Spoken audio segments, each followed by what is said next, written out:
Здравствуйте, дорогие телезрители и радиослушатели Радио Свобода, таджикской службы Радио Свобода Озоди, узбекской службы Радио Озотлик и других среднеазиатских служб, которые будут смотреть или слушать эту передачу. У нас сегодня в гостях председатель экологической комиссии Маджлиси Намояндагон Нижней палаты парламента Таджикистана господин Махмадшариф Хакдодов, а также начальник экологического отдела Министерства энергетики и промышленности Таджикистана Хакназар Бобоев. Добро пожаловать на нашу передачу. А также сегодня у нас в гостях директор узбекской службы Радио Свобода Алишер Сидик. Прямиком к делу. Что вас привело в Чешскую Республику? Спасибо. Наша делегация, приезд нашей делегации в Чешскую Республику, это по приглашению ОБСЕ для участия в форуме ОБСЕ по экологическим вопросам. Конкретно на данном форуме будет рассматриваться вопрос сокращения воздействия на экологию, деятельности в области энергетики в странах региона ОБСЕ. 2 недели назад вы были в Узбекистане по приглашению Сената Узбекистана и участвовали в конференции, где в основном вопрос шел об талко. Что там говорили, что слушали, и хотелось бы немножечко в деталях, если возможно это. На этом мероприятии участвовали члены Нижней и Верхней палаты парламента Узбекистана, были представители некоторых иностранных ученых и специалистов, которые участвовали на этом семинаре, и мы, значит, члены парламента Республики Таджикистан. Хочется отметить, что в основном во всех выступлениях, что со стороны представителей парламента Узбекистана, что со стороны гостей, то есть иностранных специалистов, в основном было направлено на якобы воздействие деятельности Гупталко и на здоровье людей, и на сельское хозяйство, и на состояние окружающей среды.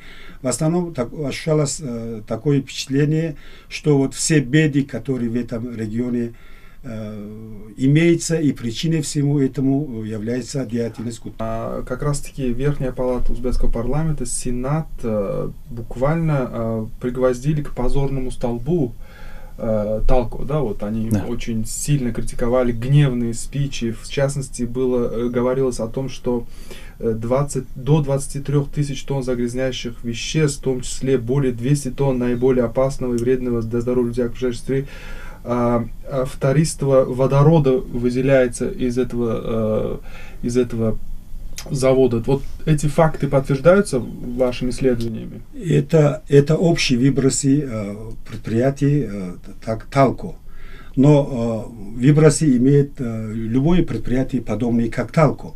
Но речь идет о влиянии этих выбросов. Дело в том, что такое 22-23 тысячи. Для это предприятие, есть подобные предприятия, которые миллионы это выбросы имеют. Подобные предприятия, я могу, работающий по такой технологии, это вот Российской Федерации, от 200 тонн фторидов, да? 200 тонн это годовой выбросы, разделить его на 365 дней. Это мизер, это основной, так сказать, крупнодисперсные эти выбросы все оседает на территории санитарной защиты зоны. И остаток этой выбросы, мелкой дисперсии, куда распространяется по всему региону, это еще надо определить, доказать. Ну, узбекская сторона постоянно нам говорит, что все эти выбросы идут ветром на территорию Узбекистана, именно в район Сурхандаринской области Узбекистана. Таких подобных, как сказать, этот вопрос был хоть как-то изучен, как это передвижение этих выбросов? Дело в том, что если от таких выбросов в прошлом велись совместный мониторинг, то есть у нас предприятие имело посты на территории Сурхандаринской области, и постоянно проводилось, так сказать, мониторинг, и если какие-то отклонения, тогда сообщалось друг другу и принимались какие-то меры. Но, к сожалению, сегодня таких постов нету. Что-то вам говорят узбекская сторона? Закройте или что говорят вот они по поводу Талко? Ну, я хочу сказать вот о подходе узбекской стороны. Раньше вообще эти доводы приводились, говорилось о вредном воздействии, о вредном влиянии выбросов Талко. И вот последнее мероприятие, почему-то узбекская сторона резко перешла и говорила о катастрофическом воздействии, о нейтрализации этой катастрофической воздействия. И мы тоже спрашивали, задавали вопрос, о какой катастрофической воздействии идет речь? Это что, какая-то чрезвычайная ситуация? Обычно мы знаем примеры катастрофической экологические ситуации, случаи. Можно привести, что авария связана была с Чернобылем, Фукусима. Вот трагедия для региона, это катастрофическое, это высыхание Аральского моря. Мы как на футбольном поле, еще один игрок, Венера Джуматаева, директор Киргизской службы Радио Свобода. Спасибо большое. Добро пожаловать, во-первых, в нашу пражскую студию. Наверное, до моего прихода уже говорили о том, что камнем преткновения в отношениях между странами Центральной Азии все-таки в последнее время стали вот эти большие гидроэнергетические проекты в Кыргызстане и Таджикистане. Да. Проходят ли какие-то консультации между двумя соседними странами, как их разрешать, в плане их разрешения и так далее? Да, есть договоренность между Таджикистаном и Киргизстаном. Видимо, будет в ближайшее время принято соответствующий, так сказать, документ, соглашение. Вы, наверное, имеете в виду то, что вот, скорее всего, в Бишкеке на этой неделе будет подписан договор об кооперации, об сотрудничестве Таджикистана и Киргизстана в сфере водопользования. Насколько я понимаю, это подход одинаковый в сфере рационального использования водных ресурсов, то есть и в плане энергетики, и в плане ирригации. Все-таки соседние, другие страны в какой-то степени обвиняют или критикуют Кыргызстан и Таджикистан в том, что эти две страны преследуют свои собственные интересы, не учитывая общие региональные интересы в планах водоиспользования и гидроэнергетических ресурсов. Какие перспективы? И собираются ли Кыргызстан и Таджикистан вовлекать каких-то международных экспертов вот, в подготовке документов, стратегических документов в этой отрасли? То, что вот касается Рагунски, мы инициировали экспертизу международную, которая находится на стадии завершения Всемирным банком, и две оценочные проекты реализуются, и это есть ответ на те доводы, которые приводят старые низовые по отношению к Рагуну. Если в целом взять эти проекты, давно были согласованы, и еще во время Советского Союза, и позже, как суверенные государства, все страны Центральной Азии подписали соглашения, и в этих соглашениях оставили вот ту схему, тот механизм управления водными ресурсами региона. Считаете ли вы, что в Душанбе есть политическая воля именно слушать эти выводы в конечном итоге?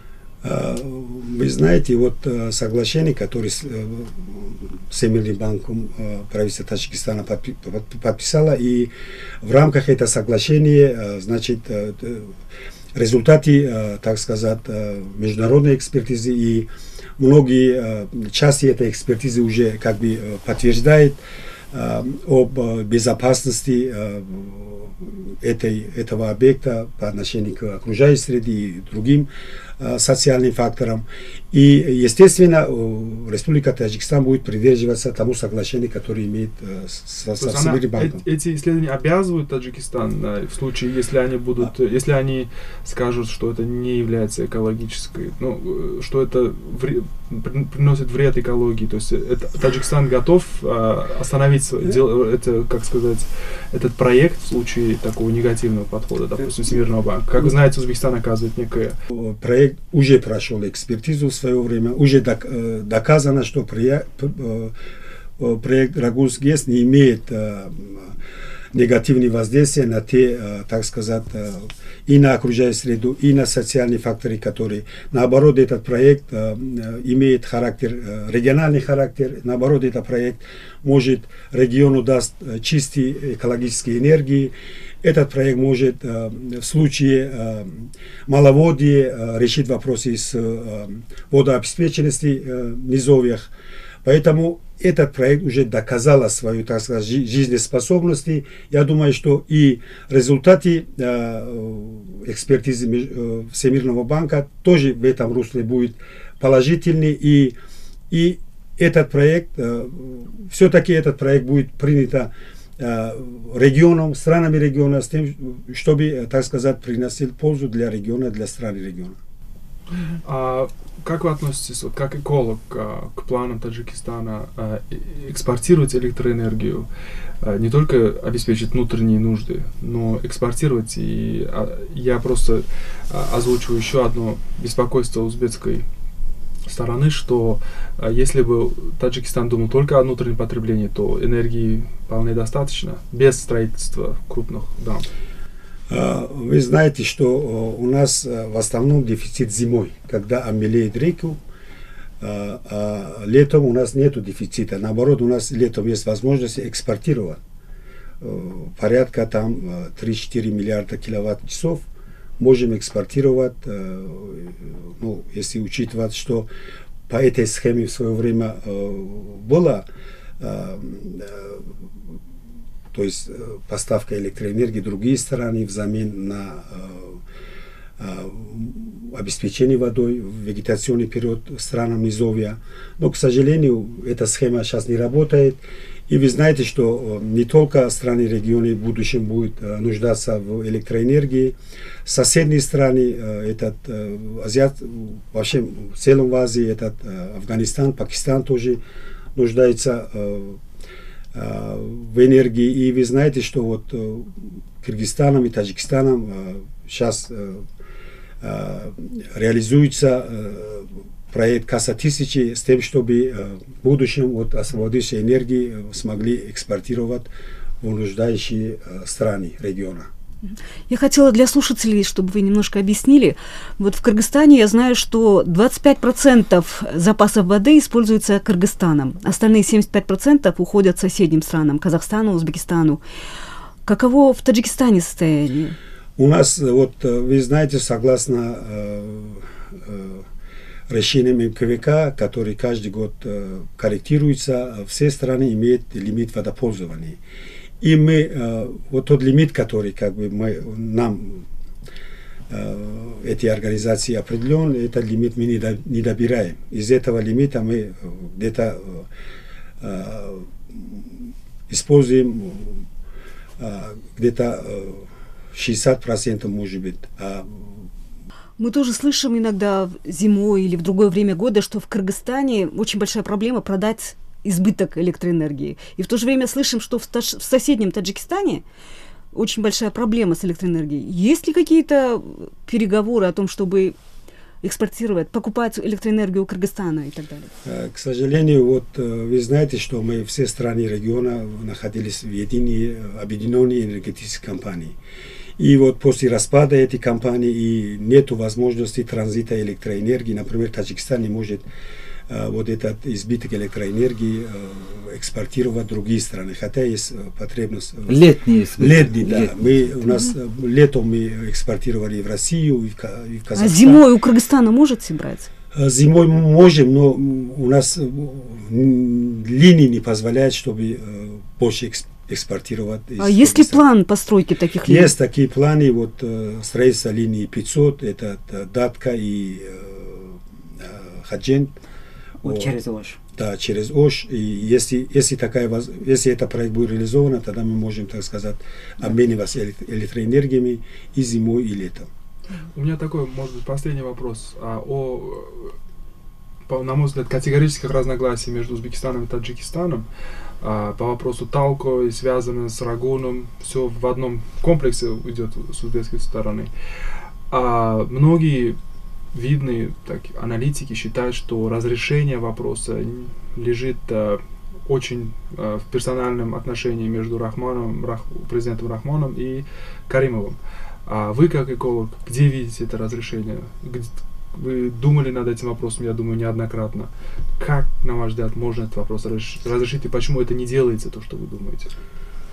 Можно этот вопрос решать в плане и экологии, и какие-то другие вопросы. Если начать конструктивный диалог между странами. И, кстати говоря, наши предложения в этом и заключаются, нашего парламента, и Нижней палаты, и недавно было принято решение на Верхней палате парламента, чтобы как бы начать парламентский диалог между парламентами. Если нужно создать двухсторонние комиссии на уровне специалистов, на уровне, так сказать, общественности. Вот. А если такой подход не пойдет, можно создать такую компетентную комиссию с привлечением международных экспертов. Мы предложили с нашей стороны, и если сесть за стол переговоров, можно все вопросы решать. Но я думаю, что наши гости Махмад Шариф Хакдодов, председатель экологической комиссии парламента, Нижней палаты парламента Таджикистана, и Хакназар Бобоев, начальник отдела экологии Министерства энергетики и промышленности Таджикистана, ответили на все наши вопросы, которые у нас были и которые у нас еще их не было, но они уже ответили на это. Большое вам спасибо. Надеемся на дальнейшие встречи с вами. Добро пожаловать в Прагу еще раз. До свидания.